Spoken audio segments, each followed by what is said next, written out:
तो सब तरीके से। और मनोज जी, महिला वोट बैंक को उन्होंने जिस तरह से साधा, आप देखिए कि चाहे लाडली बहना हो, मामा बने, इनका जिक्र तो होता है, लेकिन दो ऐसी स्कीम्स हैं जिसका ग्राउंड जीरो पर जब हम अपने रिपोर्टर से बातचीत कर रहे थे बहुत फायदा हुआ।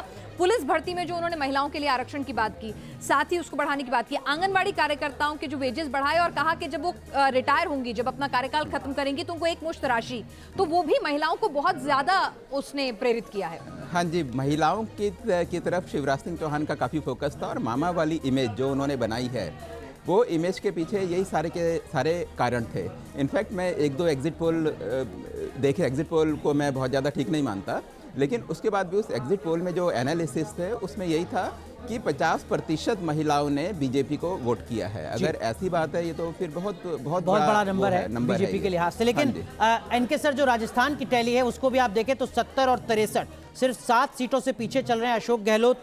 क्या इसको आप भी मानते हैं कि ये कांग्रेस पार्टी के लिए, अशोक गहलोत के लिए भी एक बड़ी उपलब्धि, अगर एंटी इनकम्बेंसी होती तो क्लीन स्वीप होता बीजेपी का, या सिर्फ 2 ही पॉलिटिकल पार्टी मेजरली यहाँ चुनाव लड़ते हैं तो जो मार्जिन है वो कुछ इसी तरीके का रहेगा? बिल्कुल सही कहा आपने। एंटी इनकम्बेंसी अगर मध्य प्रदेश में नहीं है 18 साल के बाद, तो जाहिर है कि 5 साल में जो आजकल के चीफ मिनिस्टर्स हैं वो डायरेक्ट डिलीवरी मोड में आके सीधे पैसा फेंक रहे हैं।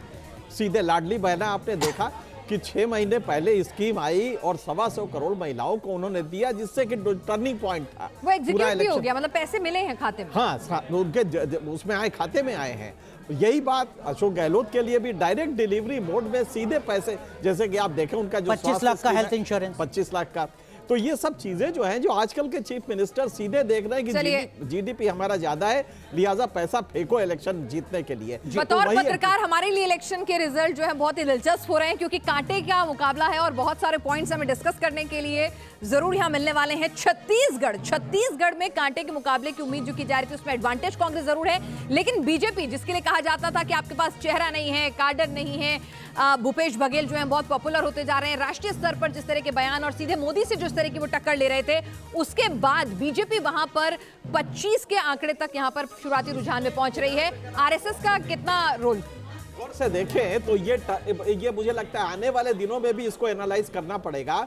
अब की बार जो चुनाव हुआ उसमें ये मान के चला गया बीजेपी की तरफ से कि मोदी ही फोकस होंगे, बाकी कोई भी हमारा जो लीडर है वो मेन उस पे नहीं रहेगा, वो सब्सिडियरी फंक्शन करेगा, लेकिन मेन चेहरा हमारे मोदी होंगे। छत्तीसगढ़ से देखिए, मैं आपको रोकूंगी, छत्तीसगढ़ में पहली बार ऐसा हुआ है कि जब बीजेपी जो है वो कांग्रेस से ज्यादा रुझानों में आगे बढ़ती हुई दिख रही है। कांग्रेस 27 और बीजेपी 30, कांग्रेस 27 और बीजेपी 30।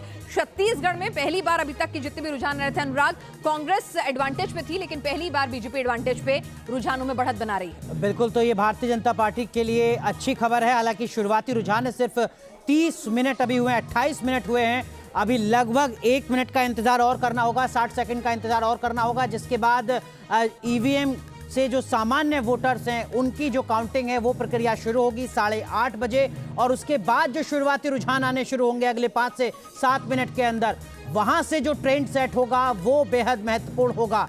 तो अगले 30 मिनट बेहद महत्वपूर्ण। यहां इस वक्त जो आप टैली देख रहे हैं इसके मुताबिक मध्य प्रदेश में बीजेपी आगे है, छत्तीसगढ़ में बीजेपी आगे है, राजस्थान में बीजेपी आगे है, और तेलंगाना में यहां कांग्रेस पार्टी आगे चल रही है। बीआरएस लेकिन यहां पर कड़ा मुकाबला देती हुई नजर आ रही है, और बीआरएस की सहयोगी एआईएमआईएम भी 1 सीट पर, यानी बीआरएस गठबंधन 22 सीटों पर, कांग्रेस 26 सीटों पर। लेकिन 3 बड़े राज्य उत्तर भारत के जहां भारतीय जनता पार्टी बढ़त बनाए हुए है। बिल्कुल, और ये बढ़त अपने आप में अगर यही जो रुझान है आगे अगले 1 घंटे तक अनुराग का बने रहते हैं तो 2024 के लिए भी बहुत कुछ संदेश इन रुझानों में छिपा होगा, क्योंकि मुख्यमंत्री का चेहरा आप देखिए कि कहीं भी आगे नहीं किया गया था।